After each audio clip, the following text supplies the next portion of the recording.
অনিচ্ছাকৃত, ইচ্ছা করে না, আপনার পাওটা রিয়ালের মধ্যে লাগে গেছে।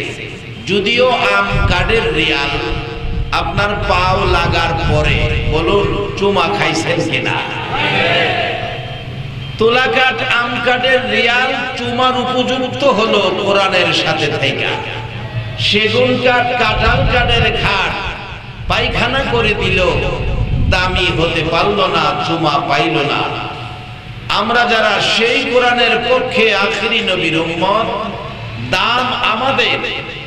একদিকে আমার নবী, এই নবীর উম্মত যারা সবচেয়ে দামি তারা, এবং কোরআনের পক্ষে যারা জিব্রাইলের চাইতেও দামি হবে তারা। আমরা হলাম এই জগতে ভিআইপি মেহমান। ভিআইপি, ভিআইপি বুঝেন তো? Very important person.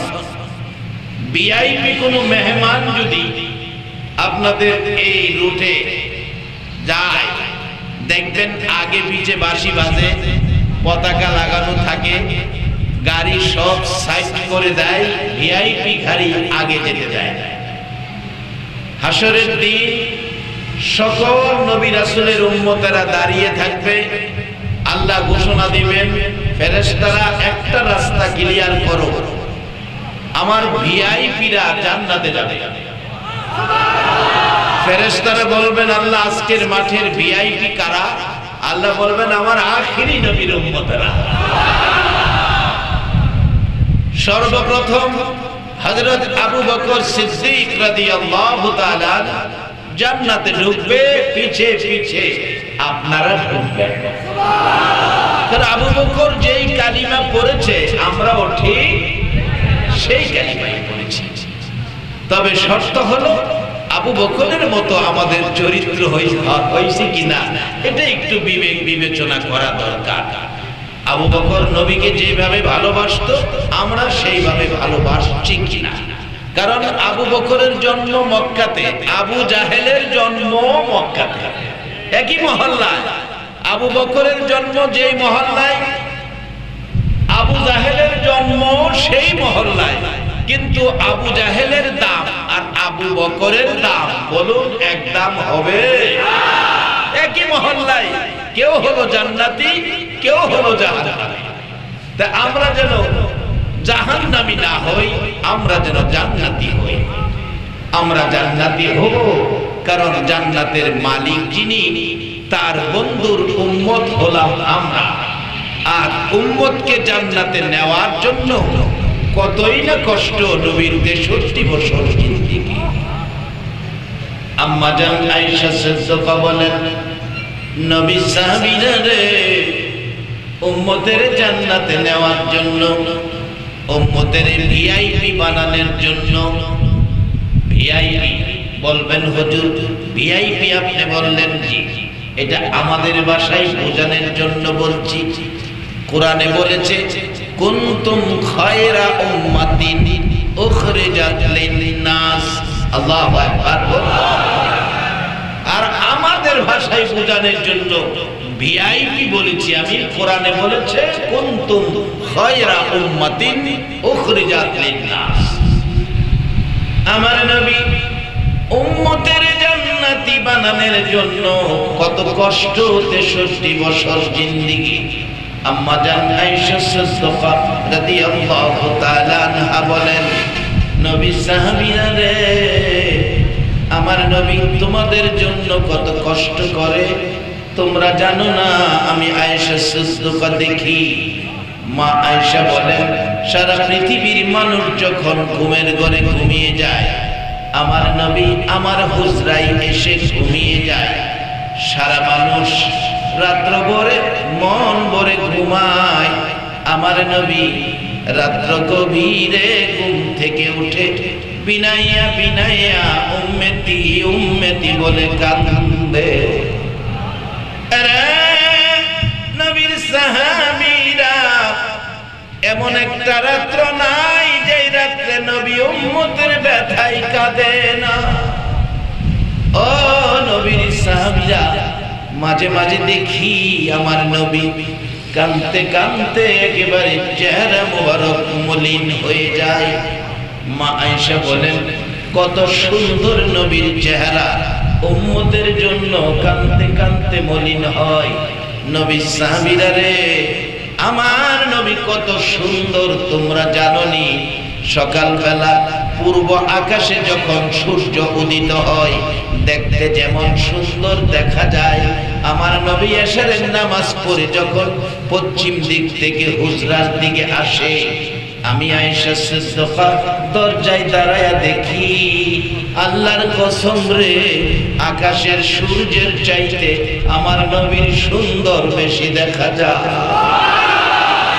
সেই নবীর সুন্দর চেহারা মলিন হয়ে আছে, আমার নবীর চোখ থেকে ঝরঝর করে পানি পড়তেছে। মা আয়েশা সিদ্দিকা প্রশ্ন রাখেন, ইয়া রাসূলুল্লাহ, এমন কি ব্যথা গো এইভাবে কাঁদতেছেন? নবী কোনো কথাই বলেন নাই। মা আয়েশা সিদ্দিকা নিজেই প্রশ্ন করেছেন, হুজুর কেন কাঁদেন গো? আমার বুঝতে বাকি নাই গো নবী, জীবনে কোনোদিন একটা বার বাবা কইয়া ডাকেন নাই, জীবনে কোনোদিন একটা বার বাবার কোলে উঠেন নাই, জীবনে কোনোদিন বাবার কিনা একটা জামা গায়ে দেন নাই, জীবনে কোনোদিন বাবার কিনা একটা জুতা মোবারক পায়ে দেন নাই। সেই বাবার কথা বুঝি মনে হয়েছে, সেই ব্যথাই বুঝি কাঁদতেছে। আমার নবীর কান্না আরো বেড়ে গেছে। আয়েশা রে, কথাটা মিথ্যা বলো নাই, বাবার ব্যথা আছে তো অন্তরে, তবে আজকের কান্না আমি বাবার জন্য কাঁদি না। হুজুর তাহলে কার জন্য কাঁদেন? বুঝেছি, মার কথা বুঝি মনে হয়েছে, মায়ের জন্য কাঁদেন। আমার নবী বলেন, আয়েশা না, মার জন্য কাঁদি না। হুজুর তাহলে বুঝেছি, যেদিন মা হারা হইয়া মক্কায় ফিরেছেন, আপনার দাদা আব্দুল মুত্তালিব দুইটা হাত বাড়াইয়া কোলে নিয়েছিল। দাদার কাঁধের উপর মাথা রেখে যখন কাঁদতেন, দাদাও চোখের পানি ছেড়ে ছেড়ে কাঁদত, পিঠে হাত বোলাইয়া সান্ত্বনা দিয়েছিল, নাতি নাতি রে কান্দিস না, আমি দাদা তোরে মায়া করব। দাদা বুকে লইয়া রাত্রে ঘুমাইতো, দাদার গলায় ধরে সব ভুলে যাইতেন। হুজুর যেই দাদার আদর পাইয়া মা বাবার ব্যথা ভুলে যাইতেন, ওই দাদা আপনাকে 8 বছর 2 মাস 10 দিন বয়সে দুনিয়ার জমিনে রেখে কবর চলে গিয়েছিল। ওই দাদার ব্যথা বুঝি মনে হয়েছে। আমার নবীর কান্না আরো বেড়ে গেছে। আয়েশা রে, শোনো রে আয়েশা, আমি কোন ব্যথাই কান্দি? দাদার ব্যথাই নয়, বাবার ব্যথাই নয়, মায়ের ব্যথাই নয় রে আয়েশা, আমি কান্দি রে আমার গুনাহগার উম্মতের ব্যথা। আরে দয়ালু নবী প্রেমের ছবি আর আনবে না জগতে, আমার দয়ালু নবী প্রেমের ছবি আর আনবে না। হাসর দিনে উম্মত বিনে, হাসর দিনে উম্মত বিনে যাবে না নবীজি বেহেশতে। দয়ালু নবী প্রেমের ছবি আর আনবে না জগতে, আমার দয়ালু নবী প্রেমের ছবি আর আনবে না। 63 সাল জিন্দিগি কাছে বলে উম্মতি, 63 সাল জিন্দিগি কাছে বলে উম্মতি, এখনো কান্দে শুয়ে মদিনাতে নবী, এখনো কান্দে শুয়ে মদিনাতে। দয়ালু নবী প্রেমের ছবি আর আনবে না জগতে, আমার দয়ালো নবী প্রেমের ছবি আর আসবে না। যেই নবীর দাদার ব্যথা, বাবার ব্যথা, মায়ের ব্যথা ভুলে গিয়ে আপনার আমার মতো উম্মতের ব্যথাই কান্দে, সেই নবীর উম্মত হইয়া নবীর ভালোবাসা লইয়া কোরআনের পক্ষে বসে কিছু সময় দেওয়া, বলুন আমাদের দরকার আছে কিনা? আপনারা কিছু সময়, ঘন্টাখানিক সময় দিতে রাজি আছে? কাকে খুশি করার জন্য? আল্লাহ খুশি করার জন্য নবীর উম্মত নবীর ভালোবাসায় সময় দিবে। এর বিনিময় কি আসবে একটুখানি দেখুন, বাস্তবতায় যায়। তারপরে আমি যা তেলাওয়াত করেছি আলোচনায় যাব। একটু বাস্তবতায়, বাস্তবটা ভালো বুঝি। এদেশ যখন ব্রিটিশ শাসন করে, ব্রিটিশের সময় একটা ঘটনা ঘটেছে, ছোট্ট একটি ঘটনা বলছি। একটা লেখক বই লিখেছে, বইটার নাম ছিল রঙ্গিলা রাসূল। আমরা নবীরে কলঙ্ক করে বই লিখছি। আচ্ছা বলুন তো, আমরা নবী কি জীবনে কোনোদিন কারো ক্ষতি করছে? আসলে যারা চিনে তারাই কিনে। তাওরাত, জাবুর, ইনজিল কিতাবের আলেম বহিরা পাত্রী, সে তাওরাত, জাবুর, ইনজিল কিতাবে দেখছে আখিরি নবী 13 বছর বয়সে চাচার সঙ্গী ব্যবসায়ী কাফেলায় এই রাস্তা দিয়ে আসবে। আমরা যে রাস্তায় মানুষের চলাচল বেশি, এই রাস্তায় দোকান দেই ব্যবসা বাণিজ্যের জন্য। আর বহিরা পাত্রী যেদিন দেখেছে এই ঘটনা কিতাবে, এদিন রাস্তার কিনারে দোকান দিছে আখিরি নবীরে একটা নজর দেখার জন্য। আরে খ্রিস্টান বেলা যদি আমরা নবীরে দেখবার লাগে পাগল হয়, আমরা কি নবীর পাগল হইয়া এই রাত্রের কিছু সময় দিতে রাজি আছি না? বাবা একদিন তো গায়ের জামাটাও পর হয়ে যাবে, সাদা কাফন পরাবে, ছেলে মেয়ে বিবি বাচ্চা সব পর হয়ে যাবে। আপনাকে কবরের দিকে নিয়ে যাবে, পিছে পিছে কাঁদতে থাকবে। এই পর্যন্তই কবর রেখে কবর ছাড়ো বলে চলে আসবে। সবাই যেদিন চলে যাবে, রাসূল সেদিন পাশে আসবে। সেই নবীকে চিনা, সেই নবীর মহব্বত, সেই নবীর উম্মতের খাতায় নামটা থাকুক, সেই পথে থাকা আমাদের দরকার আছে কিনা? তাহলে একটু কষ্ট করুন। জীবনে কত কষ্ট দুনিয়াবি স্বার্থের জন্য করেছেন, ব্যবসা বাণিজ্যের জন্য করেছেন, আজকে আল্লাহ খুশির জন্য নবীর ভালোবাসায় একটু সময় কষ্ট করুন। তাই বলছিলাম, ব্রিটিশের ইতিহাস রঙ্গিলা রাসূল বই লিখেছেন, তখন এটা ভারতবর্ষ ছিল, ভারতবর্ষ। তৎকালীন পাকিস্তানের একটা যুবক ইতিহাস লেখে, যার নাম আব্দুর রশিদ। রাত্র এই খবর পেয়ে আর ঘুমায় না। 12টা বাজে, 1টা বাজে, ছেলেটা ঘুমায় না। বলুন, ছেলে ঘুমায় না, তার সাথে সাথে আরেকটা দরুদি আছে, ঘুমায় না। বলুন সেই দরুদিটা কে? সকলে বললে ভালো হয়, দরুদিটা কে? মা। দরজায় আওয়াজ দিলেন আব্দুর রশিদ, দরজা খোলো। খুললেন। মা তাকিয়ে দেখে আব্দুর রশিদের চোখ থেকে গাল বেয়ে বেয়ে পানি পড়তেছে। প্রশ্ন করেন, মা আব্দুর রশিদ রে, এই গভীর রাতে কোন ব্যথায় কান্দো, কোন দুঃখে কান্দো, কে ব্যথা দিয়েছে বলো? আব্দুর রশিদ কান্দে, মা কেউ ব্যথা দেয় নাই, কেউ আমার দুঃখ দেয় নাই, একটা দুঃখে কাঁদি গো মা। আমার নবীকে কলঙ্ক করে রঙ্গিলা রাসূল বই লিখেছে। আমার নবী কোনদিন কারো ক্ষতি করে না, এই নবীরে কলঙ্ক করেছে। নবীর ভালোবাসা সহ্য করতে পারতেছি না, সেই নবীর দুঃখে কাঁদতেছি। মাগো আমার চোখে ঘুম আসতেছে না। ইতিহাস লেখে সারাটা রাত্র ছটফট করে কাটাইলেন, ঘুমাইলেন না। সকালবেলা গোসল করে পায়জামা পাঞ্জাবি পরে মার পায়ে সালাম করে তালাশে বেরিয়ে গেল রঙ্গিলা রাসূল। লেখকটাকে ভারতবর্ষে চলে গেলেন রঙ্গিলা রাসূল বের করার জন্য। খুঁজে পেল তার বাড়ি, ডেকে বের করলেন বাড়ি থেকে। আপনি কি সেই লেখক? আমার নবী তো দুশমনের সাথেও দুশমনি করে না।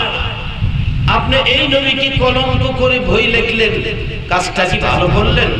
লেখক বলে, আমি লেখক মানুষ, লিখেছি, আরো লিখবো। আব্দুর রশিদ বলেন, আর লেখার সুযোগ তোমাকে দেওয়া হবে না। একটা মারছে জায়গা মতো চাই। লোকেরা বলে, আরে তুমি এ কি করলা? তোমার নাম কি? আমার নাম আব্দুর রশিদ। আরে কাজটা কি করলা? তাড়াতাড়ি পালিয়ে যাও, ব্রিটিশের আইন বড় কড়া, পুলিশ এসে তোমাকে ধরে নিয়ে যাবে। আব্দুর রশিদ বললেন, তাতে আমার কোনো আপত্তি নাই। ব্রিটিশের পুলিশ এসে ধরে নিয়ে গেল, কোর্টে দিল। বিচারপতি জিজ্ঞেস করে, তোমার নাম আব্দুর রশিদ? জি। তুমি কি এই কাজ করেছো? জি স্যার। আশ্চর্য, এই কাজ করে তো স্বীকার করে না, রিমান্ডে দিতে হয়, সাক্ষী নিতে হয়। তুমি যে স্বীকার করে ফেললা। আব্দুর রশিদ বলতেছেন, এই ব্রিটিশের কোর্ট, তুমি জেনে রাখো আমি একজন মুসলমান, আমি আখিরি নবীর উম্মত। তুমি একটা কথা জেনে রাখো, আখিরি নবীর উম্মত যুবকগুলো কোনদিন মিথ্যা কথা কয় না। এ বাবা, আজকের এই কষ্ট, এই আয়োজন, এই আশা সবই সার্থক হবে যদি আমাদের চরিত্র থেকে মিথ্যা কথা আমরা বাদ দিয়ে দিতে পারি। তাহলে আমাদের জীবন সার্থক হবে।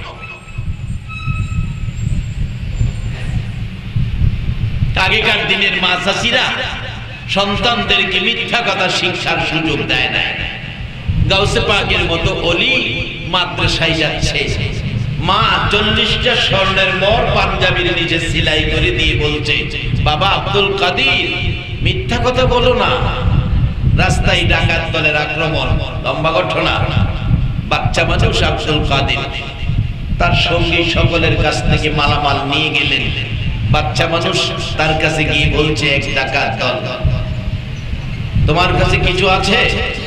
আব্দুল কাদির বললেন, আমার কাছে 40টা স্বর্ণ মোহর আছে। আশ্চর্য, বাচ্চার কাছে 40 স্বর্ণের মোহর, এটা কি সম্ভব? হ্যাঁ।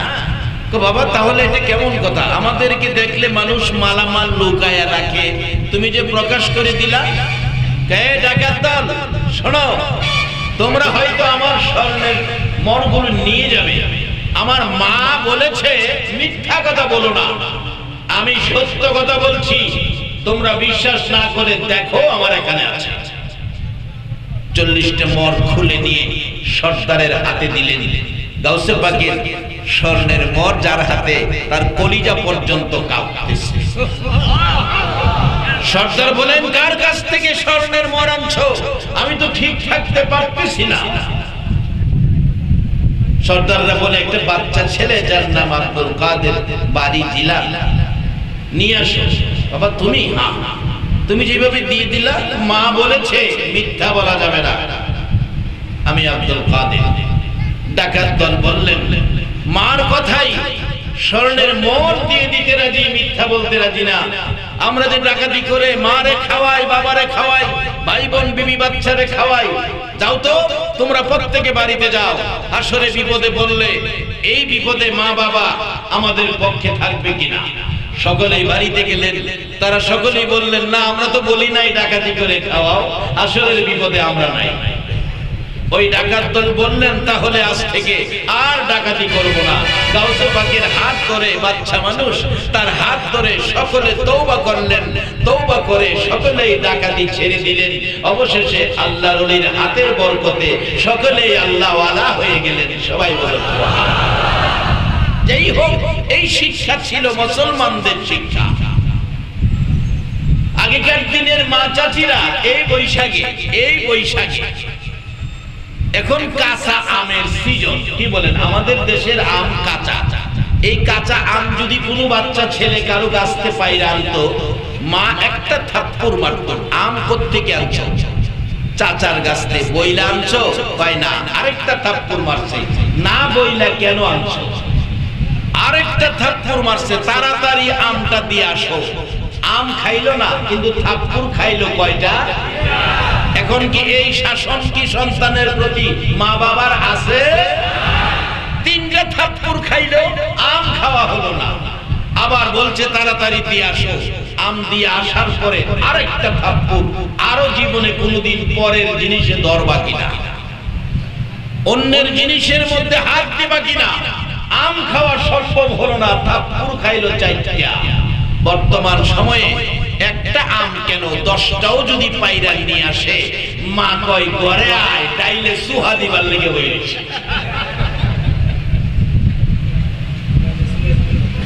ও বাবা যুবক, ও কালিমাওয়ালা, ও আখিরি নবীর উম্মত, ও 10টা পৃথিবীর সমান জান্নাতের মালিক জিবরাইলের চাইতে সম্মানী ব্যক্তি, আপনার আমার চরিত্রে এই রূপ থাকা দরকার না বাদ দেওয়া দরকার?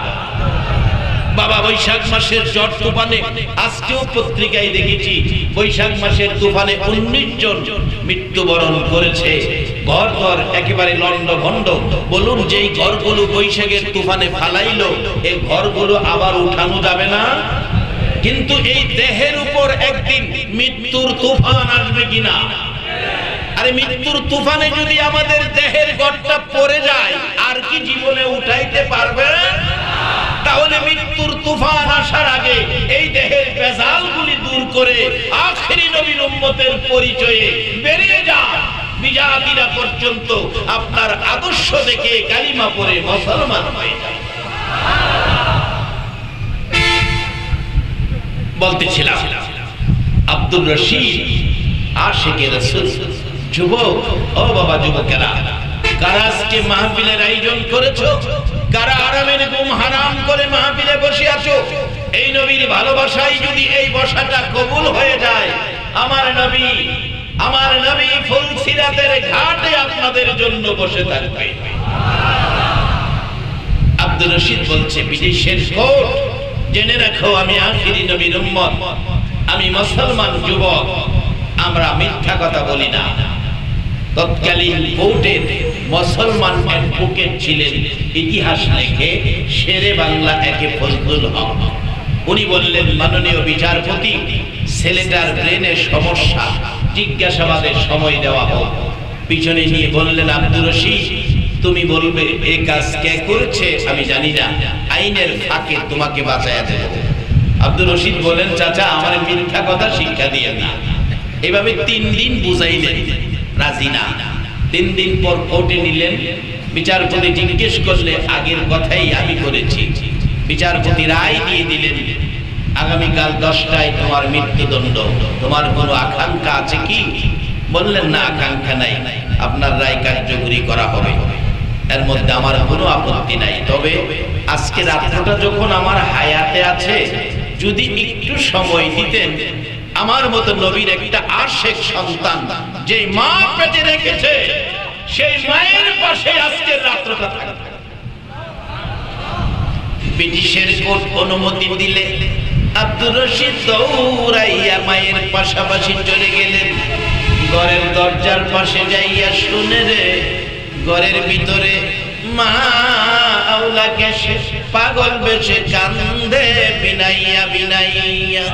দরজায় দাঁড়াইয়া প্রশ্ন করে, মাগো কে দিল ব্যথা, কে দিল দুঃখ, কেন কাঁদতেছ?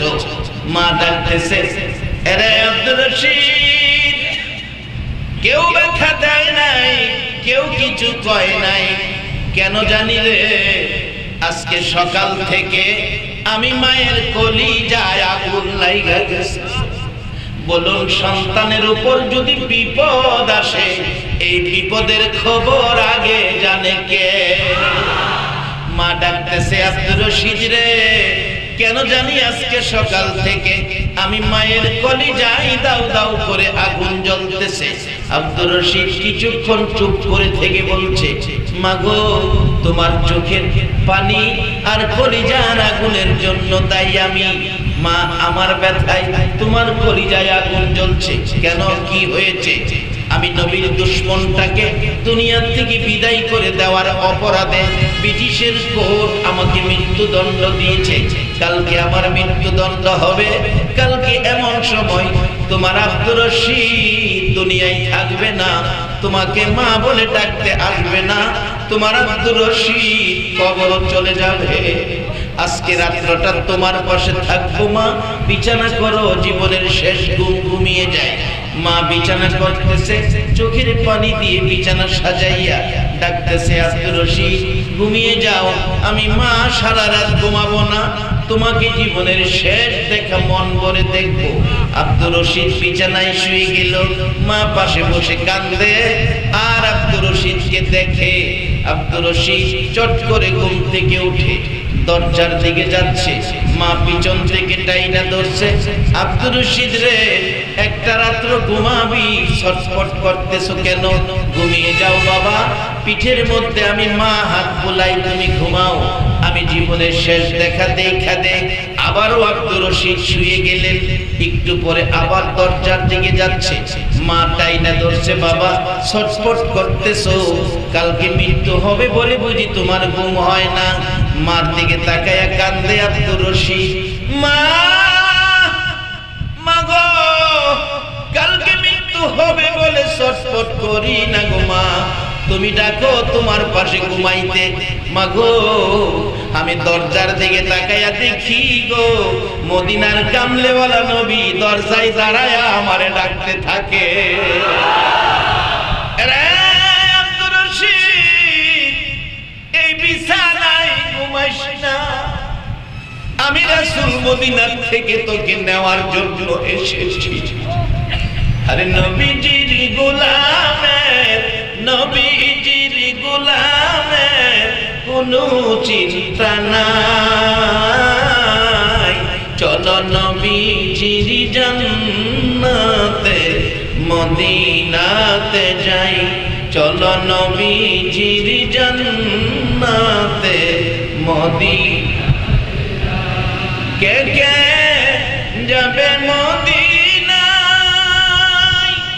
মদিনাতে কান্দে নবী উম্মতের মায়া, কে কে যাবে মদিনায়, মদিনাতে কান্দে নবী উম্মতের মায়া, দিন রজনী কান্দন যিনি, দিন রজনী কান্দন যিনি, শুয়ে রোয়া যায়, চলো নবীজির জান্নাতে মদিনাতে যাই, চলো নবীজির জান্নাতে কঠিন হাসরের দিনে বেহেশতে যাবে না নবী উম্মত বিনে, কঠিন হাসরের দিনে বেহেশতে যাবে না নবী উম্মত বিনে, মাফ করিয়ে দিবেন আল্লাহ, মাফ করিয়ে দিবেন আল্লাহ, নবীর ওসিলায় চলো নবীজির জান্নাতে মদিনাতে যাই, চলো নবীজির জান্নাতে আমার নবী দরজায় দাঁড়ায়া ডাকে, আব্দুর রশিদ রে ঘুমাইস না, আমি নবী তোকে নেওয়ার জন্য এসেছি। আব্দুর রশিদের মতো ব্যক্তি আরামের ঘুম হারাম করে নবীর ভালোবাসায় বেরিয়ে গেলে, আমার নবী যদি ভারতের জমিনে মদিনা থেকে আসতে পারে, আজকে যারা মাহফিলের আয়োজন করেছে, যারা দূর দূরান্ত থেকে আরামের ঘুম হারাম করে এই মাহফিলে বসে আছো গো, আমার নবী কি একটা রাত্রে ঘুমের ঘরে স্বপ্নের দিদার দিতে পারে না? বাবারা ভাইরা বসেন, দিদার দিতে পারে আল্লাহ ওয়ালাদের সাথে সম্পর্ক রাখেন। যার বাস্তব দিদার আদায় করতে পারেন আল্লাহর ওলিরা, যার বাস্তব ইমাম গাজ্জালী সাহেব রহমাতুল্লাহ আলাইহির জীবনী 100 আল্লাহর ওলি লইয়া সোনার মদিনায় গেলেন। তখন রোডের ঘেরাও ছিল না, খালি খালি ছিল রওজা মুবারক। চারপাশে 100 ওলি বসায়া ইমাম গাজ্জালী সাহেব নেতৃত্ব দিচ্ছেন। ইয়া রাসূলুল্লাহ, আপনার বাড়িতে 100 মেহমান নিয়ে আসছি। নবী গো, খাইতে আসি নাই, তোমার জিয়ারতে এসেছি। জিয়ারত শব্দ আরবি, বাংলা হলো সাক্ষাৎ। নবী গো, আপনার সাক্ষাতে এসেছি। সাক্ষাৎ যদি না দেন আমি গাজ্জালীর ইজ্জত থাকে না। এইভাবে ডাকতে থাকলে আমার নবী 100 আল্লাহর ওলির সাথে দেখা করার জন্য রওজা পাকের মাঝখান দিয়ে এই পর্যন্ত হাত মুবারক বাহির করে দিয়েছে।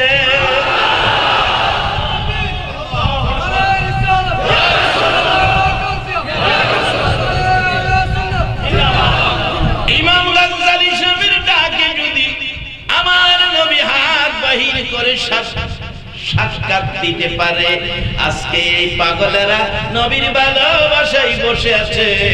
একটা রাত্রে কি ঘুমের ঘরে উম্মতের সাথে দেখা দিতে আমার নবী পারবে না? বাবারা ভাইরা, আব্দুর রশিদ বলছে, মাগো ও মা, আমার নবী দাঁড়িয়ে আছে, আমারে ডাকতেছে দরজার কিনারে থাইকা। আব্দুর রশিদ রে, এই বিছানায় ঘুমাইস না, আমি রাসূল তোর জন্য এসেছি, আমার পাশের বিছানায় ঘুমাবি। সেই আব্দুর রশিদের যদি নসিব এই হয়, আজকে যারা এই ফিতনার যুগে, আখিরি যুগে, শেষ যুগে নবীর ভালোবাসায় এইভাবে আরামের ঘুম আরাম করে বসে আছেন, একদিন আপনার নবীর স্বপ্নের দিদার নসিব হয়ে যাবে। বলুন, স্বপ্নেও যদি কোন নবীর আশিক নবীকে স্বপ্নে দেখে, জাহান্নামের আগুন জানি কি হবে? আওয়াজ করে বলুন, কি হবে? আরে আমরা জাহান্নামে যাবো কি লাগা? আমরা যদি আখিরি নবীর উম্মত হই, আজ থেকে 1450 বছর আগে কোরআন শরীফের নবীর সাথে ফায়সালা হয়ে গেছে, আল্লাহ আমরারে maaf কইরা দিছে। কোরআন শরীফে আছে, আলেম ওলামারা আছেন, কুল ইয়া ইবাদিয়াল্লাযীনা আসরাফু আলা আনফুসিহিম লা তাকনাতু মির রাহমাতিল্লাহ ইন্নাল্লাহা ইয়াগফিরুয যুনুবা জামিআ ইন্নাহু হুয়াল গাফুরুর রহিম। ঘোষণা আল্লাহ, আমরা আগাম জামিন পাইছি, আগাম জামিন। 1400 বছর আগে আল্লাহ আখিরি নবীর উম্মতের maaf করে দিয়েছে, 1400 বছর আগে। বলবেন হুজুর, তাইলে আমরা এখন মাহফিলে আইসা লাভ কি? কষ্ট করে বাড়ি জায়গা পয়সা থেকে লাভ নাই বাবা, দরকার আছে মাহফিলে আসা। কেন? অনেক সময় দেখেন, এই কার কি আওয়াজ করে বন্ধ করো। অনেক সময় দেখেন বাজার করতে গেলেন 12 পণ্ড বাজার করে 2 কিলোমিটার বাড়ির দিকে চলে গেছেন, আবার বাজার সহ বাজারে ফিরে আসতেছেন। লোকেরা জিগায়, ব্যাগ ভর্তি বাজার, তারপরেও তুমি আবার ফিরে আসতেছো কেন? কই, বাজারে একটা সদাই আমার ভুল হয়েছে, মা পানের কথা বলছিল, পান আনি নাই, বিদায় আবার ফিরে আইছি, এই সদাইটা ভুল হয়েছে পানের জন্য। একটা সদাই ভুল, আবার যদি বাজারে ফিরে আসতে হয়। আরে নবী তো আমরার গুনাহ 1400 1450 বছর আগে maaf করাই নাইছে, এখন আবার মাহফিলে আসতে হয়। এই জন্য আমরা যে জানা অজানা ছোটখাটো কিছু ভুল আমাদের হইতেছে, কি বলেন ঠিক কি না? এই ভুলগুলি maaf নেওয়ার জন্যই এই মাহফিলে আমরা এসেছি। আল্লাহ পাক এই মাহফিল থেকে আমাদেরকে maaf করে আখিরি নবীর উম্মত বলে বিশেষ মর্যাদা আমাদেরকে দান করবেন। সকলে বলুন আমিন। বাবা, maaf করাইতে হবে জীবনের গুনাহগুলো, না হয় অবস্থা সুবিধা হবে না। আমাদের প্রত্যেকের কাঁধে 2 জন করে ফেরেশতা আছে কিনা? maaf করার পরেও যেগুলি করতেছেন, এগুলি কিন্তু 2 ফেরেশতা লিখতেছে। বিশ্বাস হয়? আলেম ওলামারা আছেন, আলেম ওলামা বেশি থাকলে বরকত বেশি হয়, কারণ তারা নাইবে নবী। নাইবে নবী, হাদিস শরীফে রাসূল বলেছেন, আল উলামাউ ওয়ারাসাতুল আম্বিয়া, উলামাগণ নবীর ওয়ারিস। তাদের বরকত কত। রাস্তা দিয়ে হাইটা গেলে রাস্তার আশেপাশে কবরস্থান থাকলে নাইবে নবী আসতেছে, এই বরকতে 40 দিনের জন্য কবরের আযাব বন্ধ হয়ে যায়। একজন নাইবে নবী আলেমকে যদি কেউ ভালোবাসায় দিয়ে, নবীর ভালোবাসা, নবীর ওয়ারিস, নবীর ভালোবাসা, নবীর মহব্বতের কিছু অংশ যদি একজন আলেমকে দেন, হাসরের দিন আর কিছুই যদি না থাকে, আল্লাহ জিজ্ঞেস করবে, নাইবে নবী আলেম ওলামাদেরকে ভালোবাসতা? জি, প্রত্যেকদিন দেখা হলে একটা চা একটা পান খাওয়াইতাম। আল্লাহ বলবেন, যাও কারো কাছে কইও না, এই খাতিরে তোমারে মাফ করে দিলাম। কত উসিলাতে যে আখেরি নবীর উম্মতকে মাফ করবে, আল্লাহু আকবার। কিন্তু দুইজন ফেরেশতা বলুন আমাদের কাঁধে আছে কিনা? তারা একজন, কোরআনের মধ্যে নাম আসছে দুজনের, একজনের নাম কিরামান, আরেকজনের নাম কাতিবিন। কোরআনের ঘটনা, অবিশ্বাস করার কোনো কারণ নাই। আরে এইটাই যদি খালি মানতাম, আল্লাহর পক্ষ থেকে দুইজন ফেরেশতা আমাদের কাঁধে আছে, ভালো মন্দ লিখতেছে, এটা যদি মানতাম তাহলে আমাদের দ্বারা কোনো অন্যায় কাজ হতো না। কারণ তারা এমন এক লেখক, যা করবেন তাই লিখবে, কোনো ঘুষ টুস তারা খায় না। লাল সিগারেটের প্যাক তারা নেয় না। আমাদের দেশে তো লাল সিগারেটের প্যাক না দিলে কোনো কাজ হয় না। দুই চারজনে কইছি ঠিক, বাকি মানুষ কয় না। বাজানো না কইয়া যাইবেন কো, এই যে দরাত করতেছে। দুইজন ফেরেশতা কাদের মধ্যে আছে কিনা? একজনের নাম কিরামান, আরেকজনের নাম, সবাই শিখেন, এটা হয়তো মনে নাই। একজনের নাম কিরামান, আরেকজনের নাম কাতিব। দুইজন দুই কাঁধে, একজনে ভালো লেখে আরেকজনে মন্দ লেখে। আর এই দুইটা কাজই আমরা করি, আর কি হয়তো ভালো কাজ করি, না হয় মন্দ কাজ করি। আর এই দুই কাজ আমরা করি, দুইজন ফেরেশতা লেখে। এই লেখার উপর, রিপোর্টের উপর ফাইসালাও আল্লাহ কোরআন শরীফে করে রাখছে। দুইটা বাড়ি বানায়া রাখছে। যারা ভালো কাজ করবেন, ফেরেশতাদের রিপোর্টে ভালো কাজ করছেন প্রমাণ হবে, হাসরে আপনার বাড়িটা হবে কোরআনের ভাষায় ফারিকুন ফিল জান্নাত। আর যারা খারাপ কাজ করছেন, অত সহজ তো বাবা, অত সহজ। ভালো কাজের জন্য বাড়ি জান্নাত, আর যারা খারাপ কাজ করছেন হাসরে ঘোষণা হবে অফারিকুন ফিস সাইদ। কোরআন শরীফে আছে সেটা হবে জাহান্নাম। বলুন আপনারা জাহান্নামে যাইবেন না জান্নাতে যাইবেন? জাহান্নামে যায় তো থাকতে পারবেন না। এই যে বর্তমান সময়ে গরমে যে রৌদ্র উঠে, এই রৌদ্রেই তো সহ্য করা যায় না, তাহলে জাহান্নাম কেমনে যাইতে দেখবেন? হাসরের মাঠেই তো টিকতে পারবেন না। মাত্র একটা সূর্য এখান থেকে কত 1,30,00,000 মাইল দূর থেকে সূর্যের তাপ, একটা সূর্য।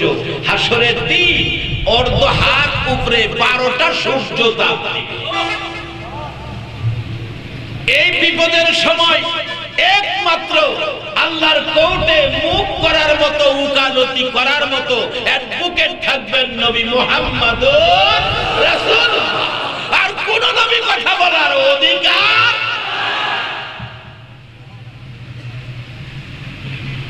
তাই সে নবীর প্রেমে আমাদের যাওয়া দরকার আছে কিনা? এই সাথে আমি একটু গজল লিখছি, মাঝে মাঝে গজল লেগে নিজে গাই, কমুনি আপনারা কইলে কইতারি। আরে নবীর প্রেমে বাহির হলে আল্লাহ পাওয়া যায়। বলো নবীর প্রেমে বাহির হলে, সবাই কয় না? আরে নবীর প্রেমে বাহির হলে আল্লাহ পাওয়া যায়। আইরে নবীর প্রেমে শোনো ওরে মুমিন ভাই, শোনো ওরে মুমিন ভাই, কান্দো না আর গাছতলায়, নবীর প্রেমে বাহির হলে আল্লাহ পাওয়া যায়। আইরে নবীর প্রেমে হানজালা বাহির হইয়া, নবীর প্রেমে জীবন দিয়া, হানজালা বাহির হইয়া, নবীর প্রেমে জীবন দিয়া। আরে গোসল করাইলো তারে আকাশে উঠাই, গোসল করাইলো তারে আকাশে উঠায়, নবীর প্রেমে বাহির হলে আল্লাহ পাওয়া যায়। হাইরে নবীর প্রেমে শুনো ওরে মুমিন ভাই কান্দো না আর গাছতলাই, শুনো ওরে মুমিন ভাই কান্দো না আর গাছতলাই, নবীর প্রেমে বাহির হলে আল্লাহ পাওয়া যায়। আইরে নবীর প্রেমে বাহির হলে আব্দুর রশিদ বাহির হইয়া নবীর প্রেমে জীবন দিয়া, আব্দুর রশিদ বাহির হইয়া নবীর প্রেমে জীবন দিয়া, কত কষ্ট দিল তারে ফাঁসিতে ঝুলাই, কত কষ্ট দিল তারে ফাঁসিতে ঝুলাই, নবীর প্রেমে বাহির হলে আল্লাহ পাওয়া যায়। আইরে নবীর প্রেমে বাহির হলে শুনো ওরে মুমিন ভাই, শুনো ওরে মুমিন ভাই কান্দো না আর গাছতলাই, নবীর প্রেমে বাহির হলে আল্লাহ পাওয়া যায়। আরে নবীর প্রেমে বাহির হলে আরে আল্লাহ ওয়ালা হইছে যারা নবীর প্রেমে পাগল তারা, আল্লাহ ওয়ালা হইছে যারা নবীর প্রেমে পাগল তারা, ওয়াজ করনি নবীর প্রেমে জুব্বা পায়া যায়, ওয়াজ করনি নবীর প্রেমে জুব্বা পায়া যায়, নবীর প্রেমে বাহির হলে আল্লাহ পাওয়া যায়। আইরে নবীর প্রেমে রে বাবারা ভাইরা, এই নবী যারা পাইছো বয়ের কোনো কারণ নাই। আল্লাহু আকবার বলো। এই নবীর কাছে না জিগাইয়া আমার আল্লাহ একটা উম্মত জাহান্নামে দিবে না। নবী যদি আমাদের জন্য 63 বছর জিন্দেগি কষ্ট করতে পারে, আমরা কি একটা রাত্রের কিছু সময় কষ্ট করতে রাজি আছি না? তারপরও ইদ্রিস আলাইহিস সালাম একটু পানির পিপাসা, পানি খাবে, জান্নাতি পানির আবদার করেছে। আল্লাহ বলছে ইদ্রিসকে একটু জান্নাতি পানি খাওয়াও, জান্নাতের পানি খাইয়া আর আইনা অহনহানি হইয়া বিবি বাচ্চার খবর নাই, উম্মতের খবর নাই, দেশ খেসের খবর নাই, উদাহানি ভাইয়া আমার নবীকে প্রস্তাব করেছিলেন, নবী গো আপনাকে জান্নাতুল ফেরদাউসে রাখা হবে। রাসূল বলেন আমার উম্মত কই থাকবে? উম্মত দুনিয়াতে। রাসূল বলেন আমি জান্নাতুল ফেরদাউসে যাব না, শুধু আপনার আমার মায়ায় মদিনার মাটিতে নবী শুয়ে রয়েছে। শুধু শুয়ে আছে তাই নয়, 24টা ঘন্টাই নবী ডাকতেছেন পৃথিবীর উম্মতের রে আয় সোনার মদিনায়, আমি নবী তোদের মায়ায় মদিনার মাটিতে পড়ে আছি, যদি পারো একটা বার আসো সোনার মদিনায়, আমি নবীর রওজাটা জিয়ারত করে যাও। আমার নবী ওয়াজ করেছেন মান যারা কবরি ওয়াজাবাত লাহু শাফাতি, যে ব্যক্তি আমি নবীর রওজাটাও জিয়ারত করে যাবে তাকে শাফায়াত করে জান্নাতে নেওয়া নবীর উপর ওয়াজিব হয়ে যাবে। আমার নবী 63 বছর জিন্দেগি কত মার খাইল রে আবু জাহেলের হাতে, কত মার খাইলো আবু লাহাবের হাতে। আমার নবী কত মার খাইলো তাইফের জমিনে, কত মার খাইলো উহুদের জমিনে।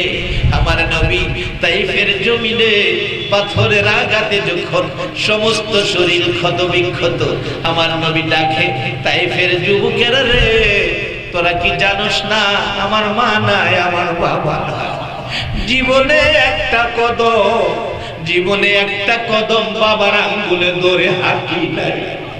দেখেছি মক্কার ছেলেরা ঈদ আসলে নতুন জামা পরে বাবার আঙ্গুলে ধরে ধরে ঈদগায় যাইত। সেদিন আমি মুহাম্মদ বাবা বাবা বলে কাঁদতাম রে, কোন দুঃখে কোন ব্যথায় আমার মারলি, একবার নয়, দুইবার নয়, আমার নবীকে মারতে মারতে 3 বার করে বেহুশ করেছে। 63 বছর জিন্দেগীর কষ্ট, তারপরও নবী আপনাকে আমাকে ছেড়ে জান্নাতে গেল না। আপনার আমার মায়ায় মদিনার মাটিতে পড়ে আছে। আমার নবী ডাকে, পৃথিবীর উম্মতের রে আয়, আমি তোদের মায়ায় পড়ে আছি। আমার নবী এখনো সারা পৃথিবীর উম্মতের মদিনায় শুয়ে শুয়ে জান্নাতের দিকে টানতেছে। এই নবীর ভালোবাসায় কিছু সময় মাহফিলে দেওয়া, বলুন আমাদের দরকার আছে কিনা? আমি পবিত্র কোরআন শরীফ থেকে, হাদিস শরীফ থেকে যা তেলাওয়াত করেছি, আমি আধা ঘন্টার মধ্যেই এটা আমি মিল করে ফেলবো।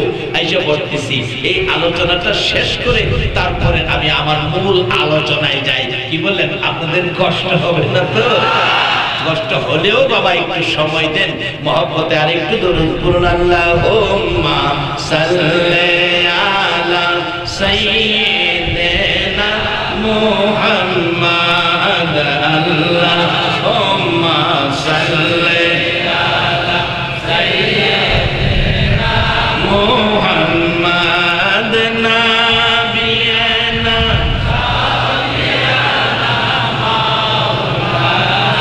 মুহাম্মাদ, নাবিয়ানা মাওলানা দিবানিশি মনের আমার আর দিও না যন্ত্রণা, দিবানিশি মনের আমার আর দিও না যন্ত্রণা। হায়রে দান যদি হইতাম দনি, যাইতাম সোনার মদিনা। হায়রে দান হইতাম দনি, যাইতাম সোনার মদিনা। আল্লাহুম্মা সাল্লি আলা সাইয়্যিদিনা মুহাম্মাদ, আল্লাহুম্মা সাল্লি আলা সাইয়্যিদিনা মুহাম্মাদ,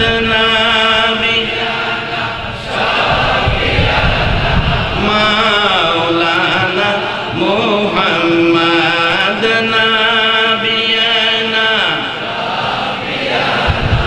মাওলানা বালাগাল উলা বিকামালিহি, কাশাফাত দুজা বিজামালিহি, হাসনাত জামিউ খিসালিহি, সাল্লু। বাবারা, দুইজন ফেরেশতা আমাদের সাথে যে আছে, কোরআনে বলছে, এই কথাটা কি আপনাদের বিশ্বাস হয়? ফেরেশতা দুইজন কাদের মধ্যে আছে না? এক ফেরেশতা ভালো লেখে, আরেক ফেরেশতা মন্দ লেখে। শুধু লেখে না, এক ফেরেশতা অডিও করে, আরেক ফেরেশতা এইভাবে ভিডিও করে, ভিডিও।